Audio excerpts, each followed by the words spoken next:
కుదిరితే పరిగెత్తు, లేకపోతే నడు. అదీ చేత కాకపోతే పాకుతూపు. అంతేకాని ఒకే చోటలా కదలకుండా ఉండిపో. ఉద్యోగం పోయిందని, వ్యాపారం దెబ్బతినిందని, స్నేహితుడు ఒకడు మోసం చేశాడని, ప్రేమించిన వాళ్లు వదిలి వెళ్లిపోయారని అలాగే ఉండిపోతే ఎలా? దేహానికి తప్ప దాహానికి పనికిరాని ఆ సముద్రపు కెరటాలే ఎగిసి ఎగిసి పడుతుంటే తలుచుకుంటే నీ తలరాత ఇంతే అన్నవాళ్లు కూడా నీ ముందు తల దించుకునేలా చేయగల సత్తా నీది. అలాంటిది ఇప్పుడొచ్చిన కాస్త కష్టానికే తలం చేస్తే ఎలా? సృష్టిలో చలనం ఉన్నది ఏది ఆగిపోకూడదు. పారే నది, వీచే గాలి, ఊగే చెట్టు, ఉదయించే సూర్యుడు అనుకున్నది సాధించాలని నీలో కసి కసిగా ప్రవహిస్తోందే ఆ రక్తంతో సహా ఏది ఆగిపోవడానికి వీల్లేదులే. బయలుదేరు.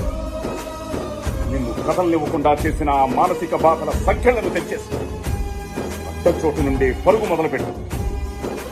నువ్వు పడుకునే పరుపు నిన్ను చేదరించుకోకముందే నీ బద్ధకాన్ని వదిలి, నీ అర్థం నిన్ను ప్రశ్నించకముందే సమాధానం వెతుక్కో.